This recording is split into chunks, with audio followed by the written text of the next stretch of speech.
Shalom,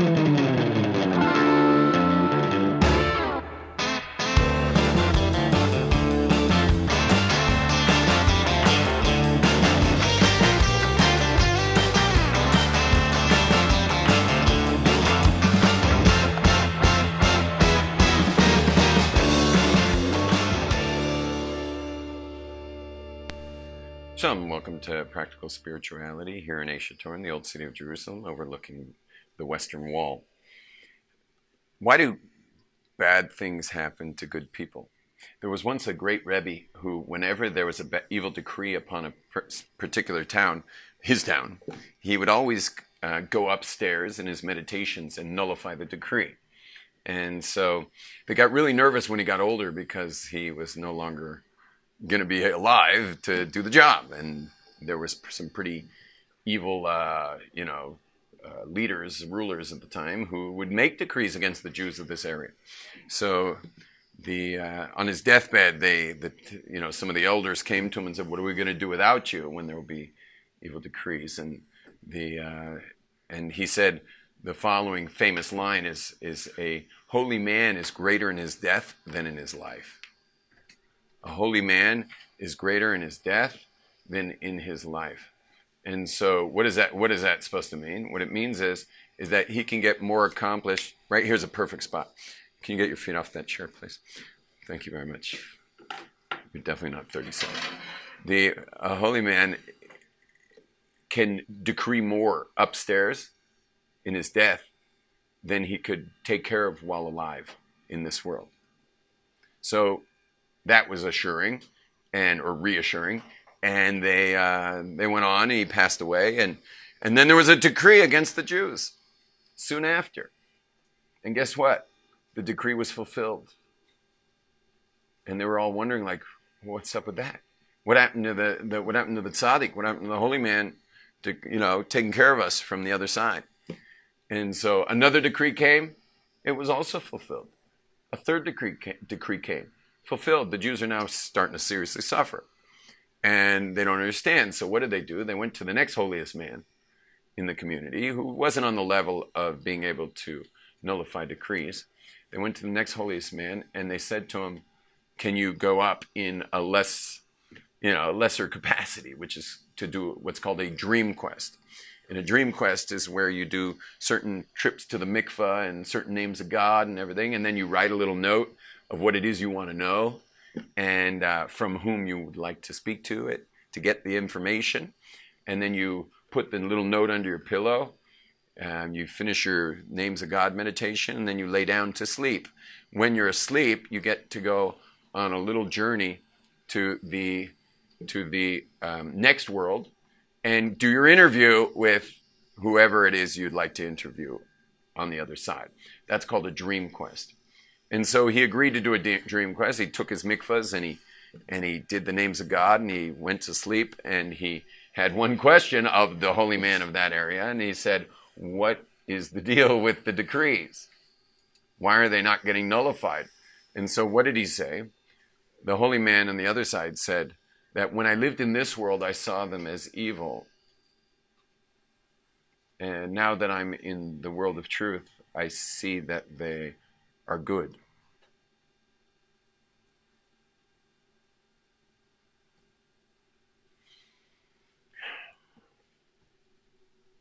Now that's an interesting story, considering we're all in this world, hoping nothing evil happens to the Jews. I mean, we always seem to wind up, right in the wrong spot at the wrong times in history.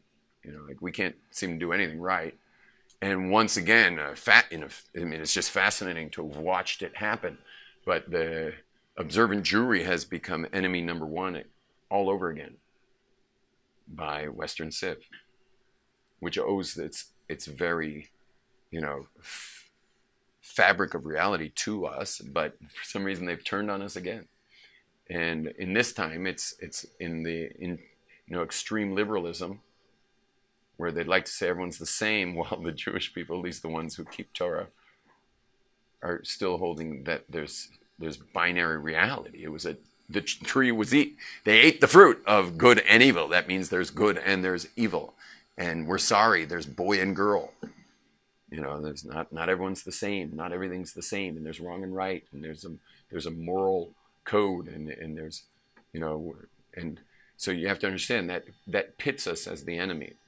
Well, the reason why everyone's lulled to sleep and thinks that's just no big deal, and they just enjoy their lives in Brooklyn or Muncie or Lakewood or Flatbush or in LA or Vegas or wherever they are, the reason they're all lulled to sleep by this whole thing is that liberals are generally like peace-loving flower children type people.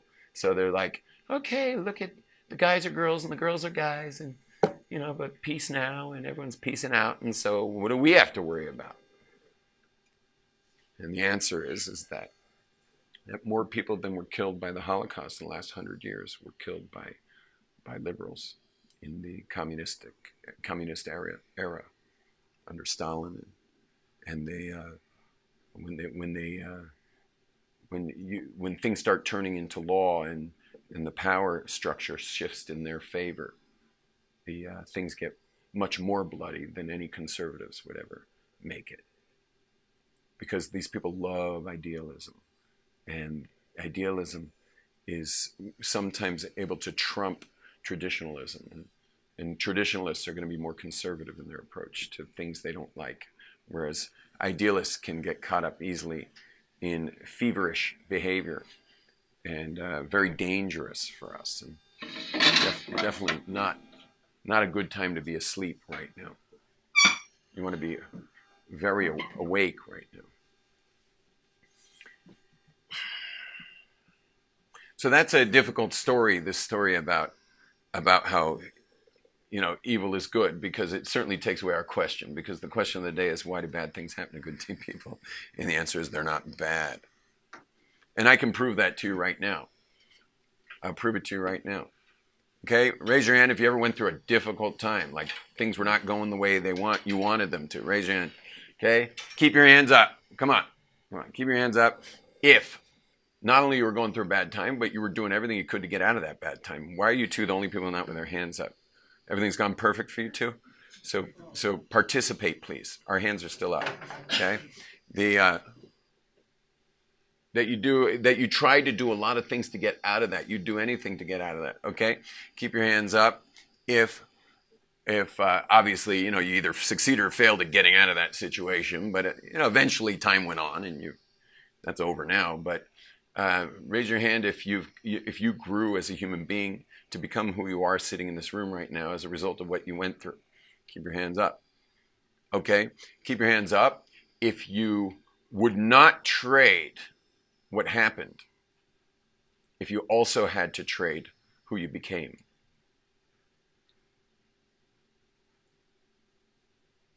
Okay? There's your answer.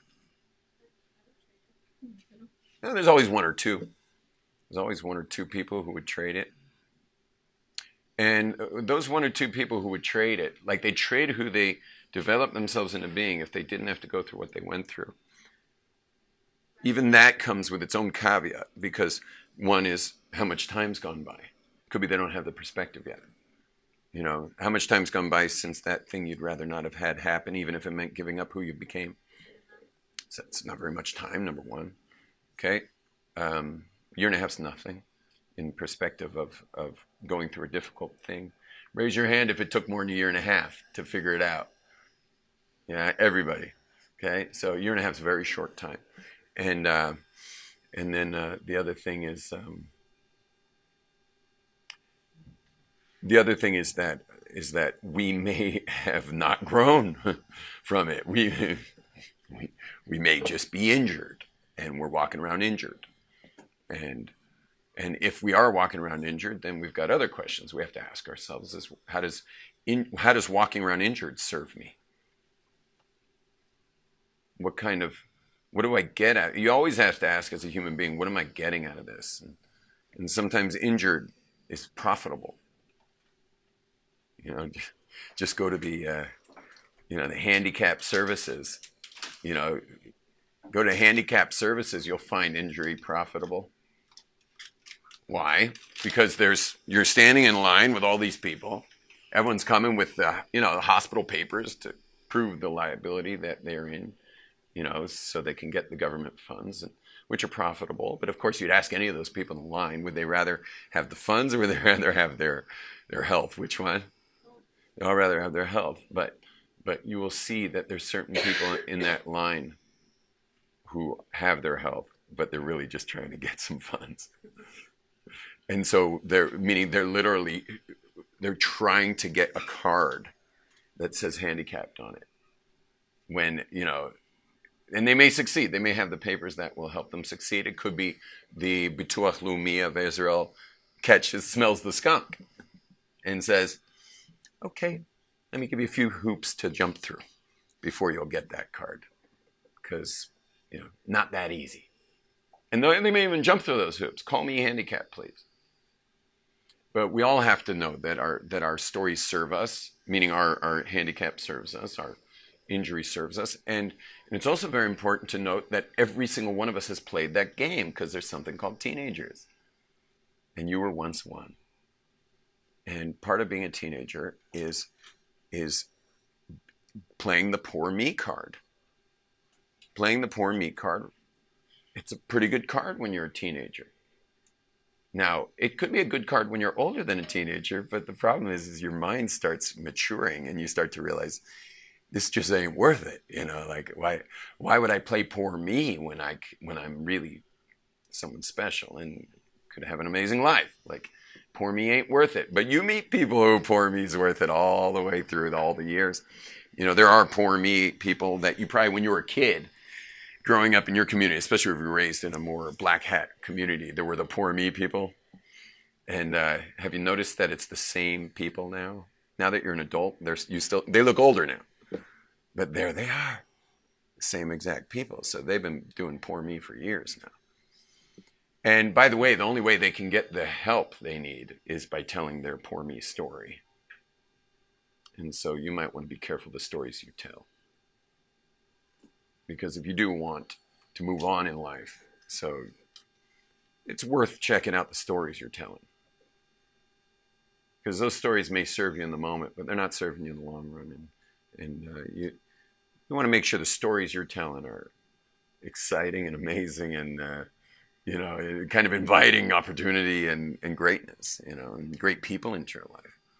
Poor me stories generally draw in the people who have the helper story, and it becomes a perfect relationship between the downtrodden and the savior complex. So you're bound to find a savior complex person, but the savior complex person will never let go. It's kind of like bad parents. Never let go. They just keep trying to parent you, and this is one of the disasters of a human being's life is parents who just will not let you go get a boo-boo. And the famous Jordan Peterson, which I always suggest people watch as much of him as you possibly can. Anyone whose life isn't like exactly the way they want it should watch, I don't know, maybe 100 hours of Jordan Peterson before you complain to anybody or go see a rabbi about it. Just go on YouTube or podcasts and watch about 100 hours of Jordan Peterson and see if you're still complaining afterwards. But in his book called The 12 Rules for Life, I think chapter 11 is don't bother kids while they're skateboarding. I think I said it right. That's the gist of it, though. Don't bother kids while they're skateboarding. And it's about laying off and let the kid get hurt. Don't bubble wrap him for a skateboard ride down your street. If you don't learn to get your own boo-boos, you're going to be scared of everything in the future. And that's a perfect way to handicap your children, is to overparent them. And you have to do it the whole way through, meaning obviously an infant, full parenting. 3-year-old, 80, 90%. Make sure, you at least know where they are and who they're in the company of, because they can't protect themselves in those situations. But, 5-year-old less, and on until it's just really nothing but living by example, letting them know you're there in case of emergency. Okay, so why do bad things happen to good people? So the way we've basically dealt with this is that they aren't bad things. They aren't bad things. They are your teachers. The things that happen to you are teaching you. And sometimes you're being taught, here's where I differ from Jordan Peterson, amongst many things that I differ from him, but one of them is that he believes in the fact that people can just get randomly slammed. I mean, we've all been slammed. But as Jews, it's not randomly. We don't believe God makes accidents. We don't believe there are any mistakes. We believe that if you got slammed, it was orchestrated. We believe that if a pool man on the roof 10 stories high is, putting in his thing and, sweeping the bottom of the pool, and then the other side of the pole hits a planter, the planter shoots down 10 stories and lands on some poor sap, that absolutely 100% orchestrated. It's not an accident. We don't believe in accidents. We don't believe things happen that are beyond the scope of God's control and God running the show and orchestrating things really quite exactly. And for some reason, that person had to be killed instantly. I guess for the mourners, maybe. I mean, that guy, if you think about it, got an easy way out. He ain't got no bills to pay now. So, all of us are playing a waiting game. We all know we're going to die, and it's pretty scary to think about it, So that guy kind of got the quick exit, and people were obviously supposed to mourn and deal with the loss of it. I heard a nice thing today about mourning, by the way. I just want to say something parenthetically, is we all have such complaints about our loved ones because we know them better than anyone, so we see their faults like with a bigger magnifying glass. And we often are very frustrated by them. It may even be the subject of therapy for an hour, just discussing some parent or sibling or aunt or uncle or grandparent or whatever. We have issues and complaints about these people. But when they pass on, whether it be suddenly or whether it be at the of old age, we go into great grief, which is different than good grief. We go into great grief, and which is really interesting, because you would think you'd be like, wow, it's over, after everything I've been through with that person. Because, people are liabilities, and so are you, and you're not easy to be with, and so nor was that person who's now gone, but for some reason you can't stop crying, and you're just like reduced to serious grief. So what can we learn from that now? What we learn from that now is that love's complicated. Love is really complicated because, let's take you single people in the room, for example. I think all of you would like to marry someone you love, right? Like you'd like to love that person. Wouldn't that be great? Yeah, except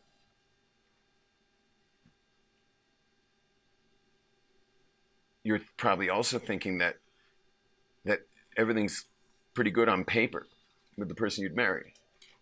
You'd ask them to marry because everything's looking pretty good on paper. Like this person isn't going to be they're not going to be on your nerves.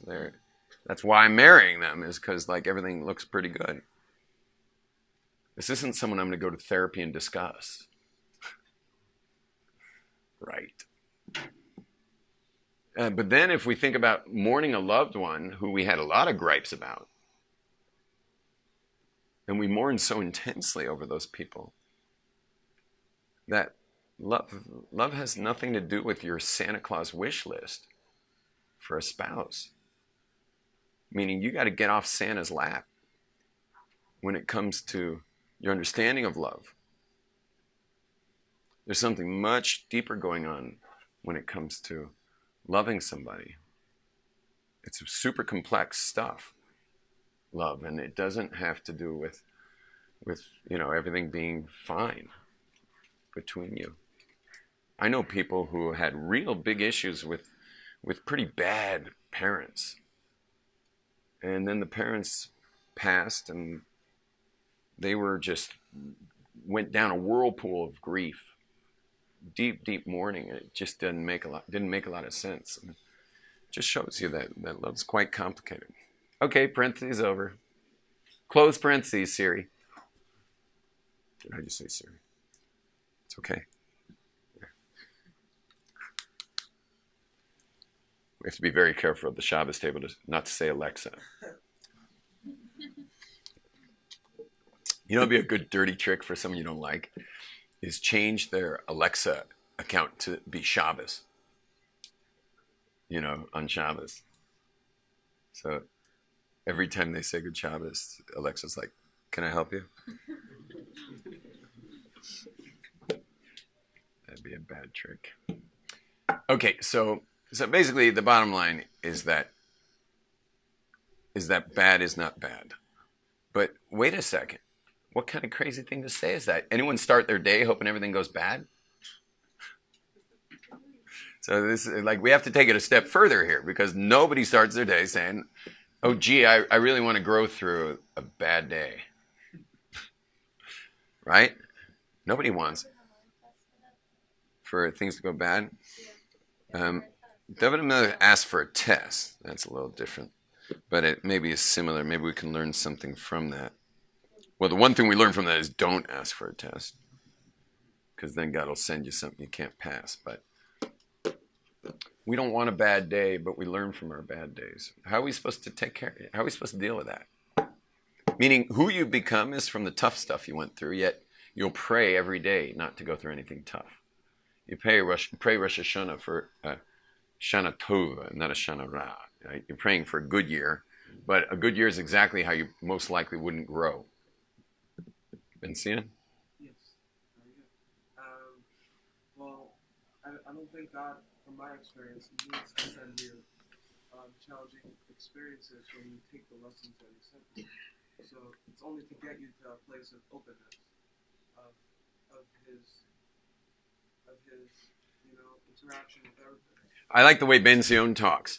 That Ben Zion's saying that what if you just lived in a place of openness where you're receiving all your growth proactively, and you're experiencing God and your own personal development proactively, as opposed to the reactions of painful circumstances. Okay, so here we go. Get your hands ready again. Put a little oil under your elbow. Let's be honest here. Raise your hand if you're I'll tell you the two options, and then I'll have you raise your hand. Proactive growers versus reactive growers. Okay, and you got to be honest. Okay, should I define them? You want a definition? Proactive growers, first of all, are already graduates of the Possible You seminar. That's my seminar. Okay, but they don't have to be graduates of my seminar. You can be graduates of any seminar.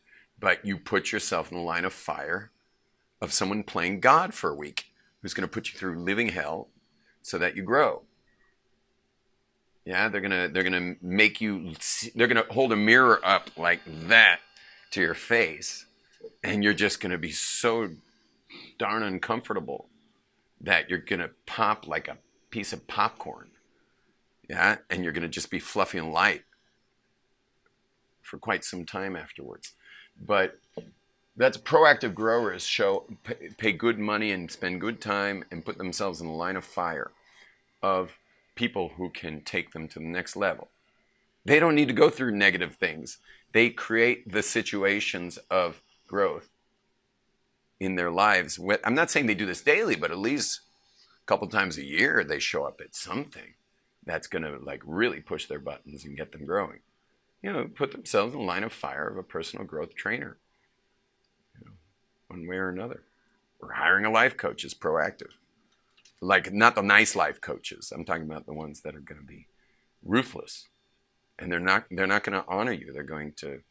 They will not be afraid to say what needs to get said to you. Okay, here we go. The reactive. I'll define the reactive. Reactive means you got to go through life's punches and then you grow.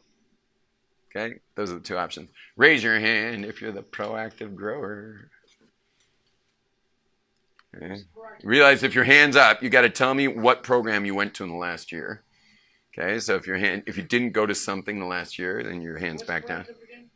I'm not repeating that. Don't worry about it. And reactive growers who grow from going through. Yeah, got to go through stuff. What's proactive? Like, can you say it one more time? You put yourself through stuff purposely, and in the line of fire of people who know how to take you through those things. Oh, good for you. Okay, what'd you do the last year? Made Aliyah. How can you not clap for the funniest thing that's been said all day? I'm clapping. That's amazing. I'm still the only one clapping. Made Aliyah. He moved to Israel. How you doing so far? It's very murky. It's you growing a lot? Positive and negative. Are you growing a lot? I'm hoping to, yeah. Spiritual. At least. Okay. That was great. That was great. And yeah, people go through a lot when they make Aliyah. There is one way, by the way. I'll give you all a hint in case any of you ever want to make Aliyah. I'll give you a hint how to make it much easier on yourself. So the way you make it much easier on yourself is you learn the lesson, which I seem to repeat several times a week.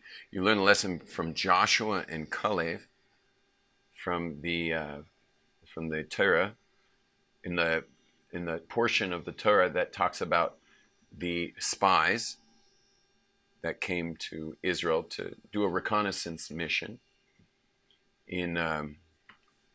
This is in the parsha called Shalach, and what happens is the two, Caleb and Yehoshua, they teach you the lesson of how to make Aliyah, and the way you make Aliyah is by having a steadfast commitment to move to Israel no matter what. Nothing's turning you around. You're focused 100% on what, and you're going to turn a completely blind eye to how. Yeah, well, it's called, in Hebrew, it's called betachon, that the land of Israel is the land of trust. That's why we don't have, for example, in ancient times, Egypt had a Nile that overflowed every year, no matter what. You know, water comes down from Kilimanjaro, wherever it comes down from, and the Nile just goes up, and everyone drinks and everyone eats every year, no matter what. Rain, sun, doesn't matter. Israel is the land where we survive solely off our rain, and you have to be praying at all times. You have to live with total trust. Shabbat, total trust. Today you don't need total trust, and today you need social trust, meaning will your friends still talk to you if you start keeping Shabbat? You know, it's a different kind of trust. But historically, the whole point of Shabbat was trust. Resting the land every seventh year, total trust. What are you going to eat? What are we supposed to eat? So it's total trust. And moving to Israel is total trust. So you're allowed to be irresponsible when you move to Israel. And if you come with total trust, and you only focus on what, and you never focus on how, then you will have a successful Aliyah beyond belief.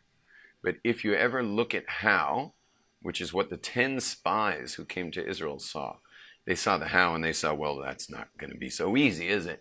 It's going to be impossible. And so they freaked out and panicked. And then when they brought back the news to the desert, to the Jews in the 40 years of the desert, when they brought back the news to the Jews, they panicked. The Jews panicked. You know who didn't panic? What's your name? Leah. You know who didn't panic? The Jewish women. The Jewish women didn't panic.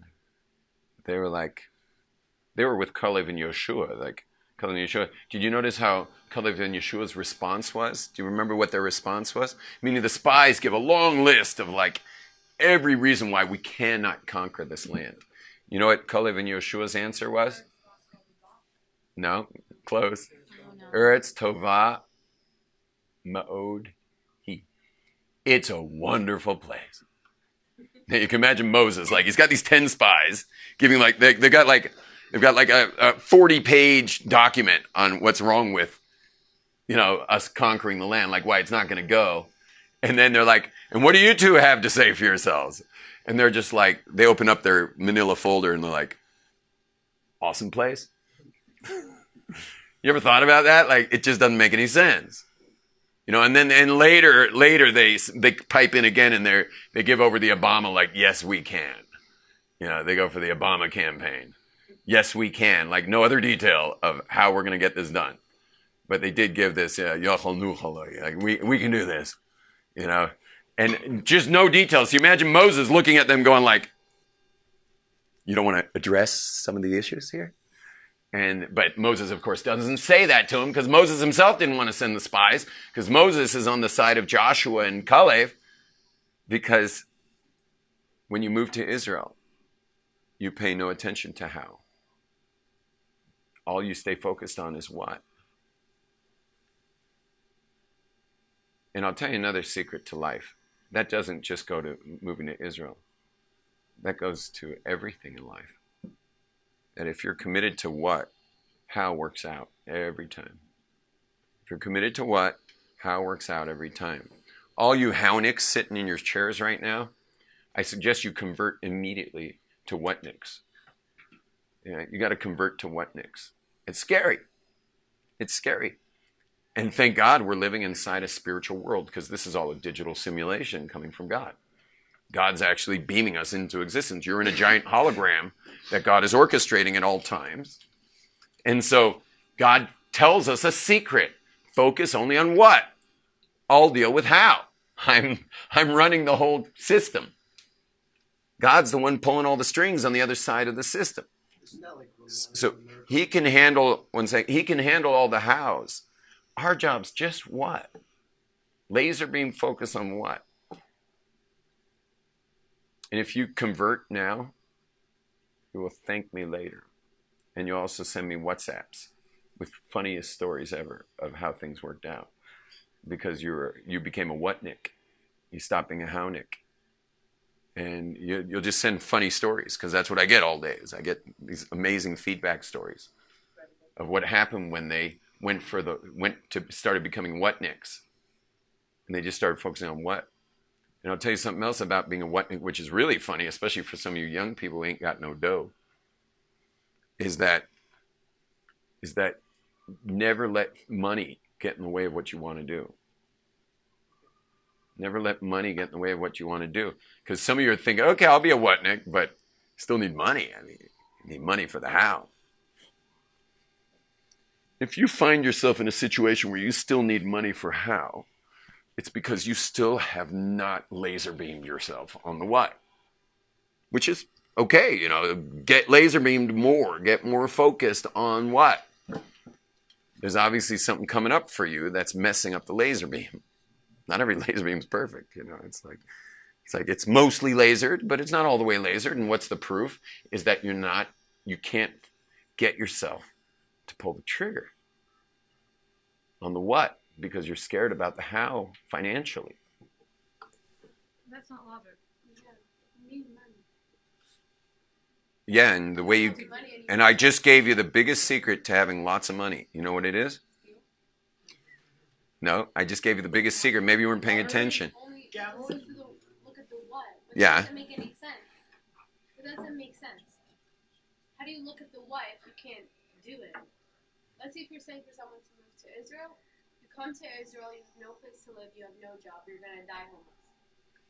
That never happened. Wrong. That's complete sensationalism. Your parents could sponsor you. Anyway, listen, young lady, you just worry about what, and the money will come. If you're finding the money's not coming, the issue is only that you're not focused enough on what. You got scared and you unfocused on what. No, you think you're focused on what, but if you would get deeper down inside of yourself, you'd realize that your what is not laser beamed properly. You just got to speak to someone who knows what they're doing, and they will help you dissect the situation such that you'll see why the hows aren't coming around for you. There are people who the how isn't coming, and that's because their what isn't secure yet. They don't have their what solid. When you got your what solid, how happens. Now, there are rare cases, I have to say, there are rare cases where God stops up the how pipe. There are rare cases where you got the what totally wired, and you got it totally laser beamed, and everything's perfect, and the how should be flowing. Except God loves you too much to mess you up with this thing you wanted. Here, let's vote again. Raise your hand. You ever wanted something badly that was wrong? If your hand's not up, you're lying, okay? I mean, it could be some of you are like that goody, you know. Okay, keep your hands up. Keep your hands up if you achieved it. Keep your hands up if you could have achieved it without God helping you achieve it. Keep your hands up if God completely orchestrated your desire to do something wrong, also set up all the circumstances to do something wrong, and helped you succeed the whole way. Okay? You all should have your hand up right now. Or you just chose the wrong thing that was wrong, because you probably wanted other things that were wrong, and you got those. Now, I'm not going to go into the whole theology about this, but one thing's for sure is God's a big boy. And you can't do something wrong, and God's like, oh, I can't believe it. Just can't believe you did that. And the reason why this is shocking to find out that God enables you to do stupid things. I know it sounds shocking theologically, but you got a third grade theology. You never grew up when it came to God. You know what you have? You have a religious belief theology. Your belief in God is religious. Judaism's not a religion. God's playing hardball all the time. God's a very intense being. Oh, and his consciousness lives through ours. Now, I don't have time to develop this anymore because I just realized what time it was. I completely lost track. So I apologize.